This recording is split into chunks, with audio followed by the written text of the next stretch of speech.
Nous sommes au début de l'hiver 1271. Un voyageur s'apprête à partir de l'Aubrac pour un pèlerinage en direction du sud de la France, vers le Languedoc. Il se lance seul, au cœur de l'hiver, à travers les gorges et les cosses, de bivouacs sauvages aux nuits en monastère. Une itinérance qui va durer 16 jours. 16 jours fascinants.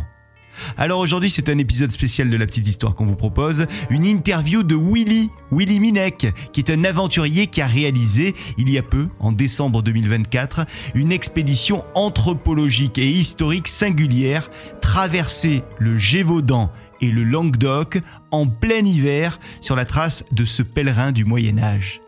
Au total, 270 km à pied parcourus dans les conditions les plus proches de celles du XIIIe siècle, et Willy a donc fait une reconstitution historique pour revivre ce voyage médiéval sans tente, sans duvet, ni boussole, ni carte, mais avec sa besace en bandoulière, sa cape sur le dos et ses sabots aux pieds. La Fabrique Audio présente La Petite Histoire. Vous souhaitez devenir sponsor de ce podcast ?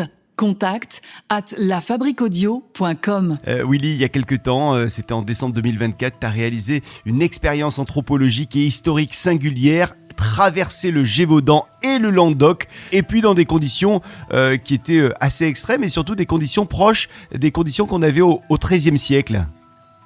Exactement, c'est ça. Je suis parti avec cette idée de répondre à la question « Mais comment voyageait-on réellement au Moyen-Âge » tu vois ?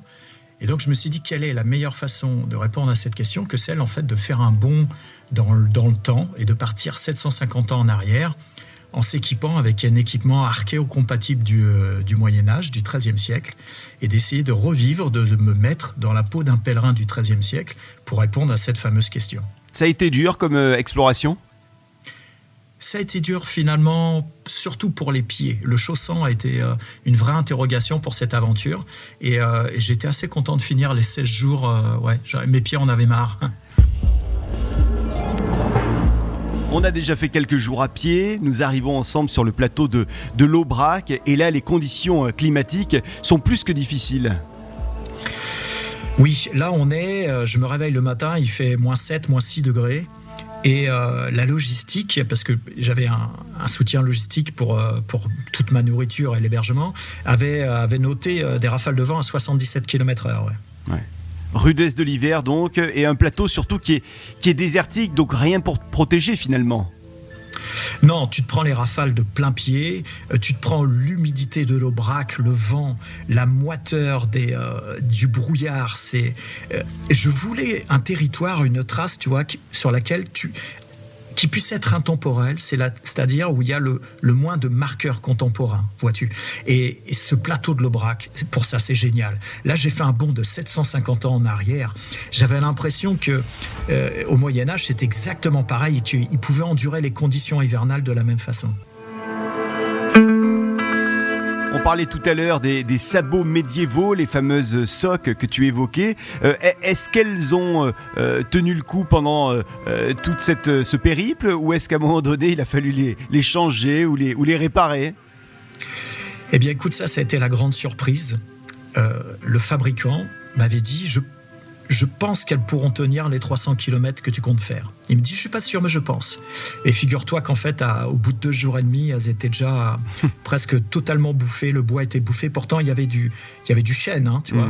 Mais en 50 km, en fait, malheureusement, ça commençait à être un peu catastrophique. Et au matin du 4e jour, c'était plus possible.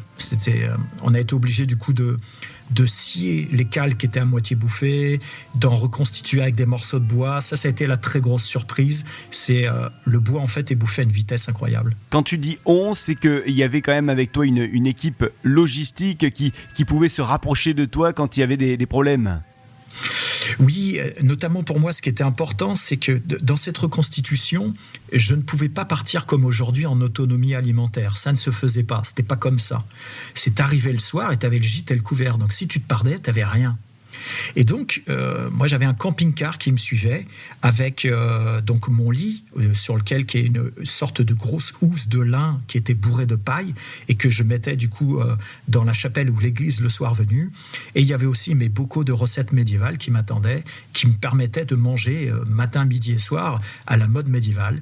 Et donc, c'est eux qui, pendant mon absence, se sont débrouillés pour essayer de voir avec des menuiseries, voilà, récupérer du bois, etc., pour pouvoir réparer ces fameuses socs. Les jours ont passé et là nous arrivons à un moment de ton périple où tu te retrouves seul et je crois que ça te fait du bien d'être seul dans ce pèlerinage. Oui, ce qui peut être un peu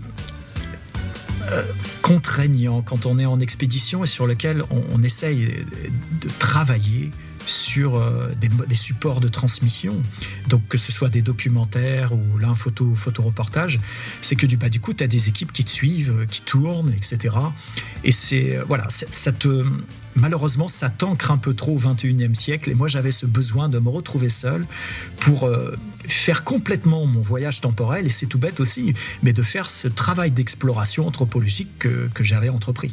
Parce qu'effectivement, il y a cette idée d'en faire quelque chose, donc un photoreportage, mais il y a aussi l'idée de vivre ça pleinement. Donc c'est presque des fois, ça va presque des fois dans un chemin différent. Totalement, encore plus là pour cette aventure qui est une reconstitution historique. Il y avait un fossé immense. Mais du coup, j'avais cette jouissance subite, on va dire, dès lors qu'ils étaient partis et que je partais seul. Je savais que j'allais être seul sur le chemin, sur la journée. C'était un plaisir immense que de se retrouver seul au milieu de la nature. Comme je te disais en plus, une diagonale du vide où tu croises presque personne, tu es un peu seul avec ta nature et là tu es bien et tu peux faire tranquillement ton voyage un peu schizophrénique dans la peau de Guillaume Coutel, c'est le personnage que j'incarnais.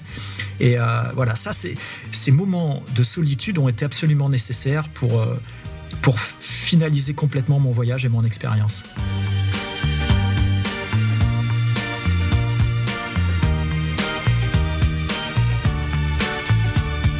On arrive aux gorges du Tarn et le Tarn n'est pas forcément réputé toujours pour son grand soleil. Et là, effectivement, on va se taper 3 jours sans soleil quand même. Hein. Oui, et j'avais pris le parti, historiquement, de passer par le fond des gorges du Tarn parce qu'à l'époque, il y avait 3 châteaux du XIIIe siècle et au niveau de l'hébergement, je considérais il y avait tout un intérêt et puis la vie était plus riche au fond des gorges, là où il y a la rivière, l'eau, les poissons, etc., que plutôt que sur le Causse qui est très difficile. Donc j'ai pris le parti de partir au fond des gorges, mais là j'étais sur le mauvais versant et pendant 3 jours en effet, je suis sur un versant qui est orienté plein ouest et c'est un versant qui ne voit pas le jour pendant 4 mois de l'année durant l'hiver. Donc très humide. Extrêmement humide. Ouais.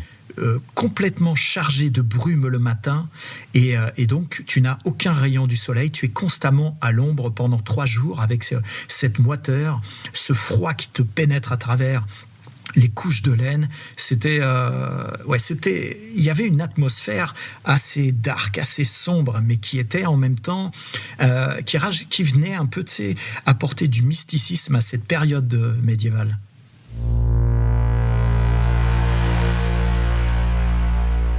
La partie peut-être la plus belle du parcours arrive, on est sur les balcons de la Jonte.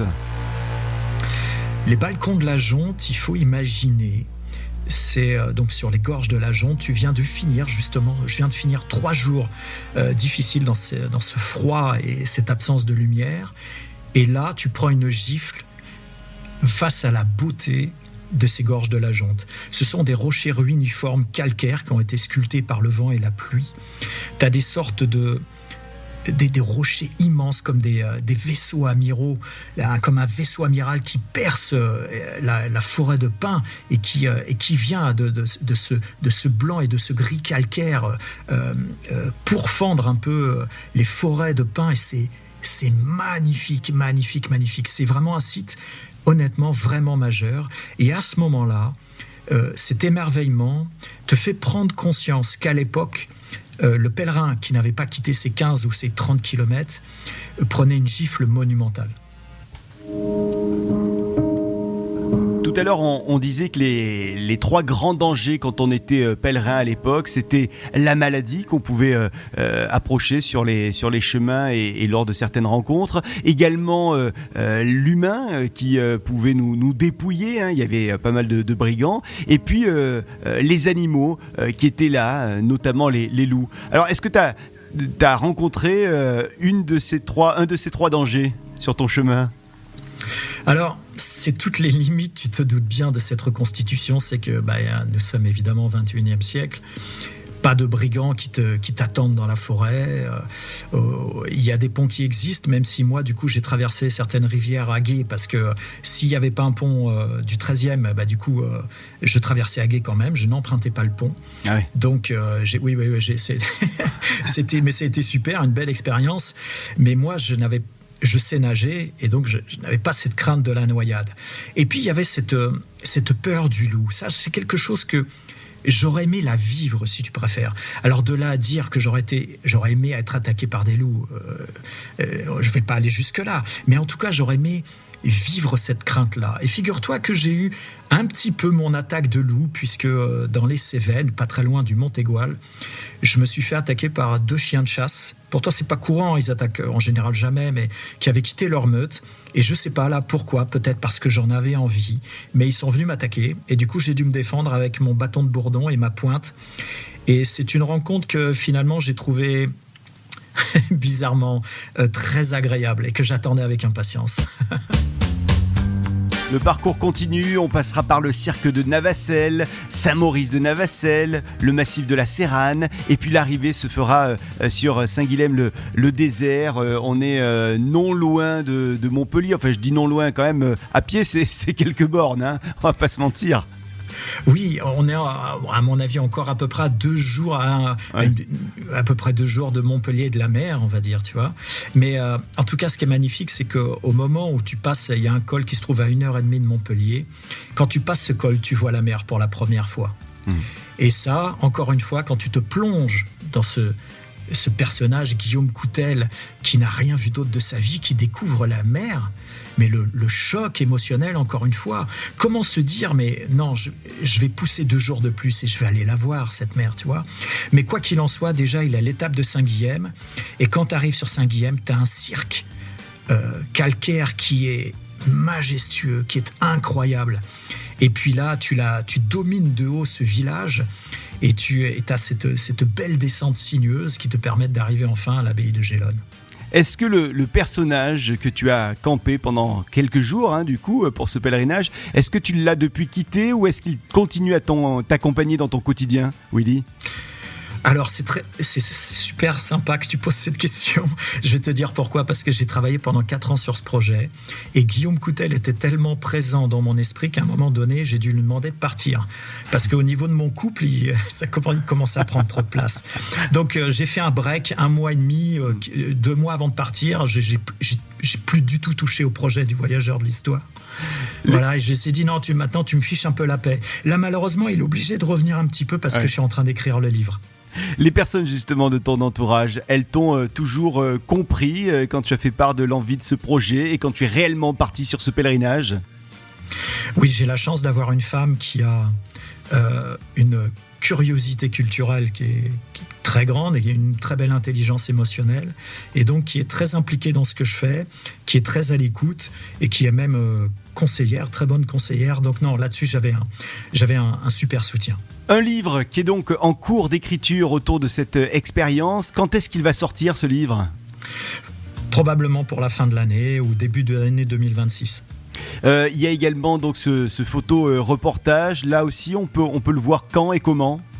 Alors, il va sortir, ce photo-reportage, il va sortir là, normalement début avril, dans le magazine, dans le journal Embarquement.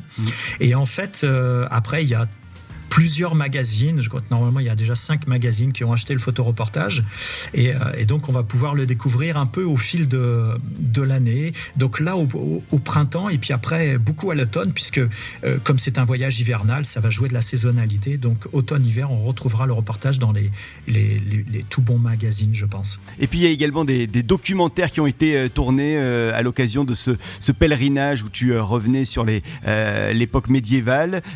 On a notamment également un immersif 360 degrés. C'est quoi ?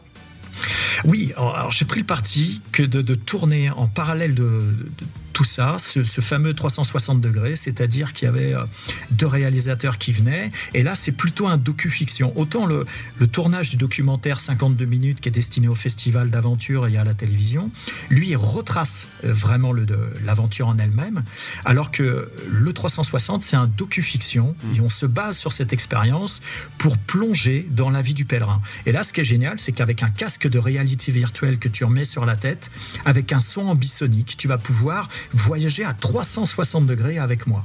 Et là, ça sera dans quel coin ? Où est-ce qu'on pourra venir voir ce 360 degrés ? Alors, il sera disponible dans les festivals dès que, du coup, le documentaire sera diffusé, mais aussi dans des espaces culturels, des médiathèques, des musées et notamment la Cité de l'Histoire de Paris-La Défense à partir de 2026. Et c'est un projet qui a été parrainé par la Société des explorateurs français, avec donc ce soutien de la Cité de l'Histoire de Paris-La Défense. Willy, merci infiniment d'être venu nous raconter cette aventure. Et puis, on te retrouve sur les réseaux sociaux. À très bientôt. À très bientôt, merci. Willy Minec, l'explorateur du Moyen-Âge dans le froid du XIIIe siècle. Et on va vous glisser évidemment toutes les infos sur son aventure dans la description de cet épisode de La Petite Histoire, un épisode spécial. Si cet épisode vous a plu et que vous souhaitez avoir plus d'épisodes un petit peu comme celui-ci, faites-le nous savoir. On attend vos mails, contact@lafabriqueaudio.com, la fabrique avec un K. N'hésitez pas également à faire vos commentaires concernant cet épisode sur Spotify, mais aussi sur YouTube ou bien encore Deezer et Apple Podcast. Et puis, vous nous laissez des étoiles sur notre podcast. Ça nous aide pour le référencement. C'est hyper important pour nous. À très vite avec un nouvel épisode de La Petite Histoire. Salut.